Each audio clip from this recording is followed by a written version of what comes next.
24. Otra mirada a la actualidad. Bueno, como introducción un poco a la entrevista central, les contamos que a partir del día de ayer y también hoy se estará llevando a cabo el Encuentro Regional por la Educación Pública, organizado por la Internacional de la Educación para América Latina. La Internacional de la Educación es una federación internacional de sindicatos de la educación que representa a más de 30 millones de docentes, trabajadoras y trabajadores alrededor del mundo. En América Latina tiene 36 organizaciones sindicales afiliadas en 19 países, dentro de los cuales se encuentra Uruguay. El encuentro se lleva a cabo en el marco de la campaña denominada Por la Pública, creada en reclamo por el fortalecimiento de la inversión estatal en educación pública y en contra de la privatización y mercantilización de la educación. El foco central del evento está en esta campaña y se discutirán actualizaciones sobre su aplicación, sus impactos y compromisos a futuro, así como la problemática del financiamiento público en educación, todo desde una perspectiva sindical. Asimismo, el pasado miércoles 18 se llevó a cabo en el aula magna de la Facultad de Información y Comunicación el evento La Educación Pública en Perspectiva, donde, en el marco del encuentro, se presentó a los candidatos a la presidencia las bases programáticas de la Coordinadora de Sindicatos de la Enseñanza del Uruguay. El documento presentado propone recomendaciones a futuro a partir de la visión sobre la política educativa de colectivos de docentes, estudiantes y trabajadores de la enseñanza. Para hablar de este encuentro regional sobre educación, estamos con Gabriela Bonilla. Gabriela es licenciada en Pedagogía y Antropología Social y además es secretaria general adjunta de la Internacional de la Educación para América Latina y el Caribe. Bienvenida, Gabriela. Gracias, muy buenos días. Muy buenos días, ¿qué tal? Nos reencontramos además con Gabriela, porque hace un año estuvo por aquí también visitándonos. En aquel momento, bueno, charlábamos de estos y de otros temas, ¿no? Por ejemplo, el impacto de la entrega de políticas educativas a actores privados y no pedagógicos era uno de los temas que abordábamos. Y además en un encuentro que tenía que ver con la educación, pero desde una perspectiva de género, ¿verdad? Pues sí, Álvaro, buenos días Martina y a toda nuestra audiencia. Un saludo fuerte y latinoamericano.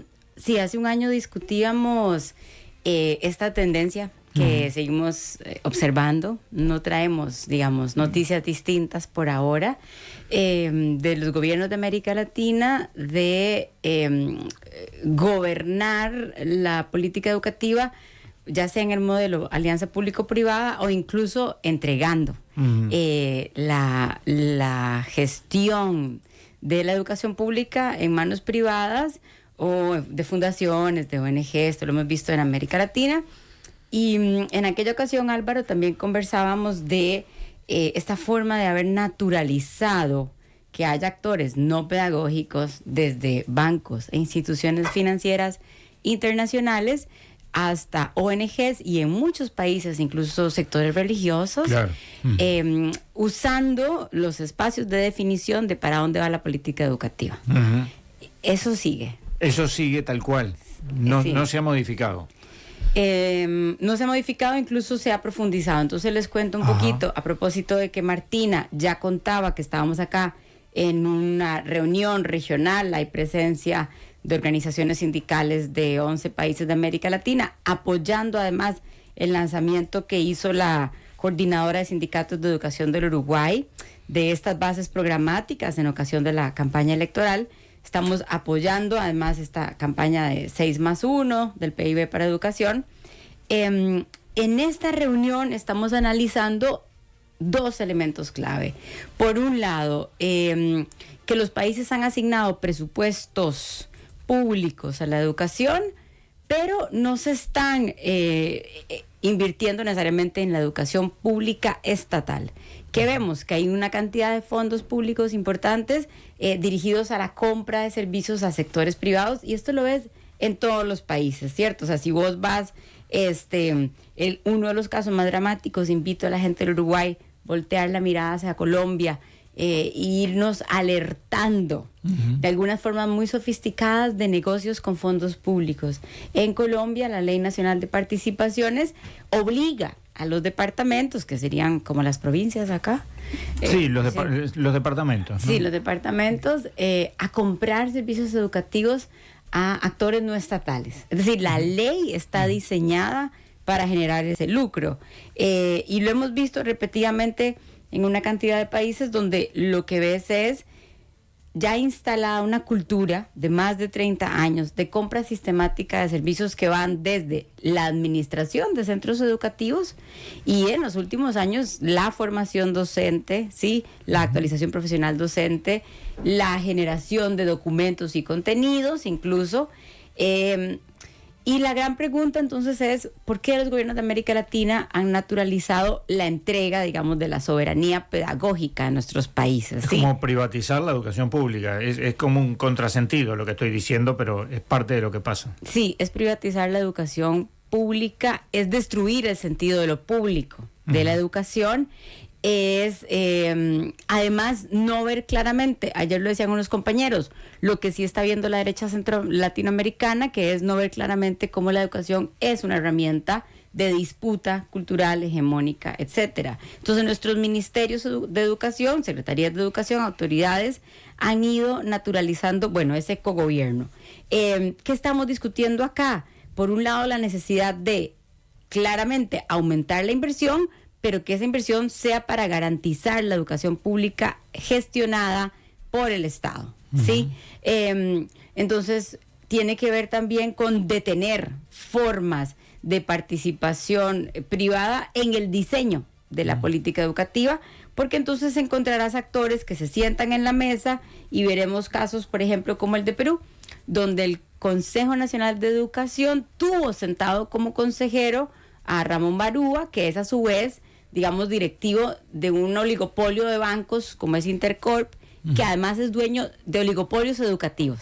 Entonces, claro, el Consejo Nacional de Educación de Perú está escuchando, le habla al oído actores de los negocios educativos, ¿sí? Y verás que en Perú han ocurrido cosas que en Uruguay seguro decimos, no, eso acá nunca va a pasar. Pero se aprobó un decreto 326 durante la pandemia que decía cualquier actor de afuera de Perú puede solicitar administrar escuelas públicas. Donde quiera que estés en el mundo, ¿sí? Puedes solicitar administrar escuelas públicas. Ese decreto se tumbó gracias a la acción sindical del SUBTEP, nuestro afiliado en Perú.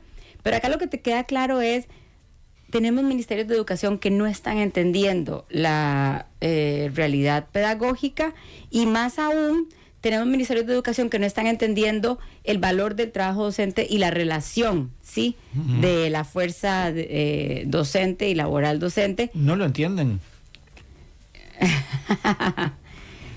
Yo diría que no lo entienden. Si lo pudieran entender, estarían convencidos de que hay que defender esa relación. Por eso creo que no lo entienden. Si vos entendieras esa variable, digamos, política de la pedagogía, de la relación de docentes con el Estado y con una política nacional, creo que si lo hubieras entendido, no tendrías cómo estar en contra, cómo destruirla, cómo deshuesarla. Sí, son concepciones ideológicas que se manejan, ¿no? Claro. Hay allí también una... Digo, porque conversábamos previamente, ¿hay exenciones tributarias para estas actuaciones? Sí, vayamos a eso y luego hablemos, si querés, un poquitito de la tendencia del Banco Mundial, que dijo que este año es el año con el portafolio más fuerte en América Latina de préstamos para educación. Entonces, claro, sí. Dos cosillas. De hecho, la FENAPES, una de nuestras afiliadas aquí en América, en Uruguay, FENAPES ha identificado cómo las exoneraciones impositivas que hay en el Uruguay, que son del 0,3% del PIB, a la educación privada y a otras exoneraciones impositivas, le obstaculizan, digamos, o hace que el Estado uruguayo deje de recibir 168 millones de dólares anuales, ¿sí? Solo por las exoneraciones impositivas a instituciones privadas de la educación. 168 millones de dólares anuales. Es un montón para un país como el nuestro. Sí, es 0,3% del PIB. Ahora, a nivel global, la Internacional de la Educación ha estado en una campaña por la justicia tributaria. Y acá esto es muy importante porque nuestro movimiento pedagógico latinoamericano ha establecido la necesidad de que estemos los sindicatos, no solo de educación, en general, el sector de trabajadores y trabajadoras, que estemos participando de las disputas por recuperar la justicia tributaria o por construir la justicia tributaria, porque tenemos un dato, por ejemplo, en años 2000, los años antes de la pandemia, el dato es que solo en un año, si los países construyeran justicia tributaria, cada año podrían aumentar en un 20% su PIB y cada año se podrían recuperar 153 billones de dólares, ¿sí?, que se podrían invertir más en educación. Es decir, la falta de justicia tributaria y la necesidad de seguir continuando en la disputa por de construir y interrumpir esta concentración de capitales, ¿no?, para poder financiar las políticas públicas. La discusión del financiamiento de la política pública es un tema que estamos hablando ayer y hoy en esta reunión regional y tiene que ver con que los gobiernos, ¿verdad?, puedan también tener esta soberanía en el financiamiento. ¿Qué pasa? Que América Latina es la región más endeudada con el Banco Mundial para financiar reformas educativas. Y Álvaro, el año pasado lo conversábamos con vos, cómo estas reformas educativas son pequeños experimentos, ¿sí?, que nuestros gobiernos aceptan hacer y toman estos acuerdos con actores financieros internacionales ajenos a la pedagogía. Entonces, por ejemplo, América Latina, a partir de, en los años antes de la pandemia, signaba que éramos la región que obteníamos el 43% de todos los préstamos del Banco Mundial para educación. El 43%, es decir, Asia, África, países árabes, ¿sí? Esas otras regiones se repartían entre ellos un 57%. Y acá, América Latina, endeudada, con fondos que ni siquiera representan algo importante en nuestros presupuestos educativos, pero sí hacen que los bancos y otros actores privados se puedan sentar a la mesa. Ayer decían las compañeras, con esas migajas financieras con las que nos endeudan, lo que hacen es ponernos una agenda de hacia dónde va la política educativa y nuestros gobiernos lo están aceptando. No solo lo están aceptando, son expertos. O sea, hay ministerios de educación que tienen las oficinas para gestionar estos préstamos y permanentemente se están renovando. Y el Banco Mundial dijo, como digamos un gran éxito para ellos porque son bancos, dijo, bueno, celebramos que en el 2024 hemos visto una tendencia en la que América Latina ha triplicado el monto de sus préstamos para educación. Solían ser en general préstamos por 55, 60 millones de dólares de forma, digamos, en promedio, y ahora los préstamos que toman nuestros gobiernos son de hasta 150 millones de dólares. Esto además, recordemos que mes a mes se pagan intereses de deuda en dólares y otros cargos administrativos.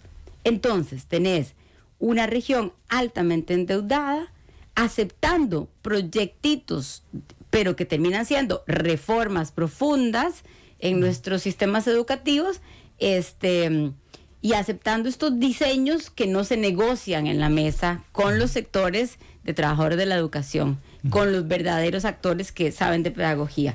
Entonces, alerta, porque lo que estamos viendo es que continuamos aceptando estos proyectos que interrumpen la posibilidad de tener una verdadera política estatal en educación.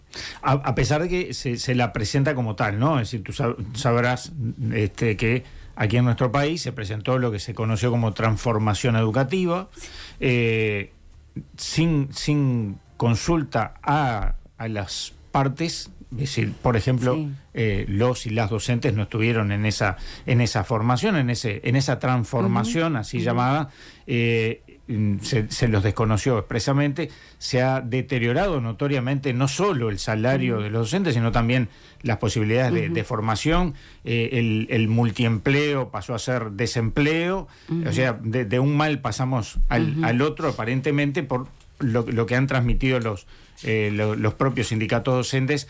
Entonces, visualizamos de pronto poco esa incidencia que pueden tener organismos internacionales, porque la agenda nos marca un problema muy local y a veces vemos, como se dice habitualmente, el árbol y nos olvidamos del bosque.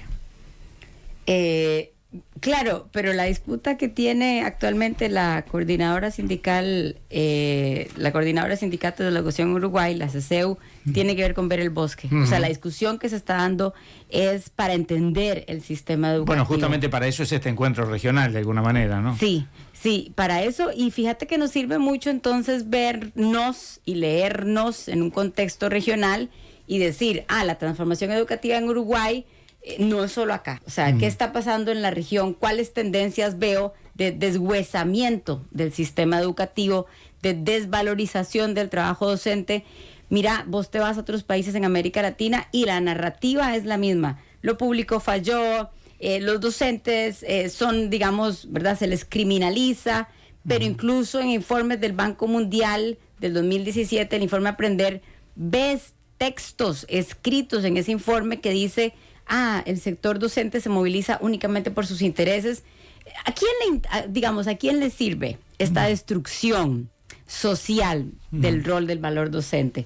Le sirve a quienes quieren meter ellos su agenda de negocio, decirte, a vos no te funciona lo público, vení, yo te voy a vender este paquetito de formación docente, yo te voy a vender este contenido curricular. Claramente, los sectores empresariales, conservadores de América Latina, tienen una disputa que están llevando adelante por hacer un control ideológico de la educación y además un continuum de control de hacia dónde va la política pública en nuestros países. Sí, se presenta como un gerenciamiento de las políticas públicas por lo general, ¿no? Sí, y nos quieren llenar la cabeza de la idea de que las alianzas público-privadas son simplemente una forma de hacer más eficiente la gestión pública y que ellos no tienen posturas ideológicas, sino que son meramente técnicos. Y sabemos, porque lo hemos observado, que no, que en realidad aquí sí hay una disputa ideológica detrás de las alianzas público-privadas. La narrativa de que lo público falló es una estrategia de negocio, ¿verdad? Entonces, y esto pasa en toda América Latina, pero incluso en otras regiones también. Pero América Latina es, en el sur global, pues la región con más Estado, con más estructura de política pública, y aquí es donde nos están atacando. Entonces, en educación, igual que en salud, son los sectores más fuertes. Educación llega a todas las esquinas de los países y entonces a los sectores que tienen negocios les interesa poder fagocitar los sistemas educativos porque eso les abre nichos de negocios. Atención también porque lo que vamos a escuchar dentro de muy pocos meses.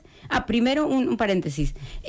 Cuando les invito a ir a la página del BID, Banco Interamericano de Desarrollo, buscar los proyectos que hay para el Uruguay, los que están aprobados y que se están diseñando, y empezar a entender cuáles elementos de la transformación educativa tienen origen en acuerdos con el BID.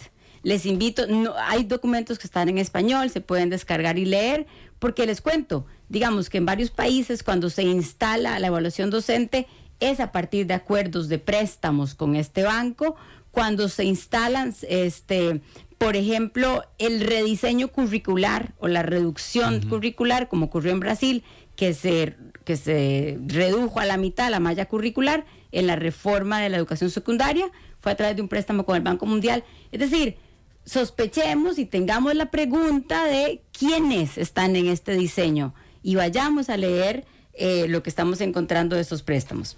Pero bueno, vuelvo nada más a decir, no nos agarre sorprendidos cuando empecemos a escuchar que lo que se necesita ahora es la digitalización de la educación, la alfabetización digital del personal docente, y que quienes nos van a dar esa formación son también otras empresas, fundaciones, corporaciones, ¿sí? Porque de nuevo se instala la narrativa de que el Estado ya falló, lo público falló, pero esa narrativa es para abrir espacio a negocios en educación. Por lo general, además, esto después impacta en toda la vida del país. Sí. ¿No? Porque la base de la educación, y parece que volviéramos de alguna manera al enciclopedismo, ¿no? Es decir, bueno, ¿quiénes son los que tienen el poder? Los que están adecuadamente formados en la sociedad. ¿Quiénes son los que están adecuadamente formados en la sociedad? Los que concurren a centros privados o a determinados lugares de formación. El resto genera mano de obra barata. Yo sé que lo estoy caricaturizando un poco, pero digo a los efectos de tratar de entender lo que tú estabas comentando. Sí, ¿no? Y esto, bueno, ya vos dijiste al principio y así inauguramos la conversación. Claramente hay una postura ideológica detrás de las narrativas que nos dicen que la educación pública, por ejemplo, es la responsable del desempleo de la juventud en América Latina o de la pobreza de las familias. Primero, en el encuentro, de hecho, estamos discutiendo dos cosas. Aparte de la soberanía pedagógica, que tiene que ver con nuestros pueblos, en un diálogo social, recuperemos la noción de qué es lo que queremos aprender, qué es el conocimiento que necesitamos construir, ¿sí? Qué tipo de conocimiento es el que nos va a permitir tener soberanía productiva en nuestros países también. Pero luego estamos viendo esta narrativa de la educación pública no formó a la gente para el mundo del trabajo. Y claro, viene acompañada de los proyectos de emprendedurismo, formación dual, ¿cierto? Pero además viene acompañada de este rediseño curricular que reduce la complejidad del conocimiento y te dice, sí, los hijos de la clase trabajadora que vayan a aprender matemática y lengua y con eso tendrán empleo. Ahora, quienes estamos en el mundo del trabajo, sabemos que para la incorporación de las personas jóvenes al mundo del trabajo, primero tiene que haber puestos de trabajo. Y segundo, claramente, la pregunta por espacios de cuidado para tus hijos y tus hijas, porque sabemos que en América Latina no se ha fortalecido la estructura del sistema de educación inicial y de hecho la OCDE, la OECD, lo que nos está diciendo es, dejen que crezca el sector privado de educación inicial porque ya que el Estado no va a poder hacerlo crecer. Entonces, las variables para la incorporación al mundo del trabajo no se le pueden achacar a la escuela pública, porque lo que tienen nuestros países es una deuda que tiene que ver con políticas de primer empleo, que tienen que ver con servicios públicos de cuidado y más allá con una matriz productiva que realmente genere puestos de trabajo dignos en condiciones laborales de contratos a tiempo indefinido, etcétera, ¿no? Que es lo que sabemos que no está ocurriendo en América Latina. Entonces hay un cinismo estructural detrás de decir que fue la escuela pública la que falló y por eso las familias de América Latina están en pobreza y por eso la juventud está en desempleo. Hay un cinismo estructural, pero es que es una narrativa muy sencilla, ¿sí? Y que ya construyó base diciendo que lo público no funcionaba. Por eso hay todo un trabajo por hacer, que lo están haciendo los sindicatos de educación para recuperar ese diálogo social, para fortalecer nuestra identidad como sujetas de derechos. Nos quedamos sin tiempo, sabíamos que era poco, pero todas estas características que tú nos fuiste mencionando, ¿ha permeado también a los gobiernos progresistas? Sí, tenemos que decir que sí, es interesante porque, claro, la cuestión es nuestros ministerios de educación tienen esta cultura de hacer negocios y hacer los cogobiernos en alianza público-privada. Ahora, de todos modos, los gobiernos progresistas los vamos a preferir siempre, aunque tengan esas contradicciones. Y especialmente esperamos que los gobiernos progresistas recuerden abrir las puertas para espacios de negociación colectiva, negociaciones paritarias, sí, porque la discusión de la política educativa tiene también que estar finalmente signada en esos momentos de negociación colectiva con los sindicatos.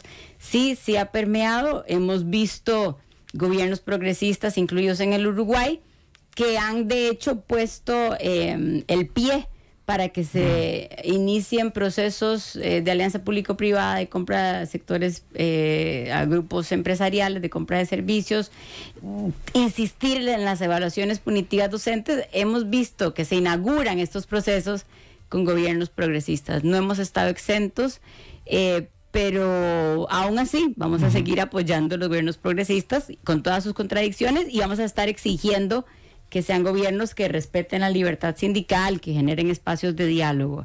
Les invito, quienes tengan chance o quienes sean un poquillo ratoncillos, digamos, de internet, vayan a visitar el Movimiento Pedagógico Latinoamericano. Tenemos publicaciones de discusiones muy lindas, muy enriquecidas por el conocimiento pedagógico de docentes de toda América Latina y trabajadores también administrativos. Gabriela Bonilla, muchas gracias por esta visita nuevamente a nuestro país y aquí a estudios de M24. ¿La invitamos para que vuelva, Martina? Yo creo que sí. ¿Sí? ¿Me Sí, invita? claro que sí. ¿Será que me puede invitar, por favor, en época de carnaval? A ver si, ¿Cómo si no? aprovecho. Bueno, bueno. Lo negociamos con FENAPES. Por favor. Lo anotamos. Muchas gracias. Gracias. Buen fin de semana para todas y para todos. Nos vamos. ¿Quiere hacer el cierre? No hay necesidad. No sé lo que me dice. Hacemos cierre. Bueno, hacemos cierre y nos vamos. Dice usted. Info 24. La actualidad que nos mueve.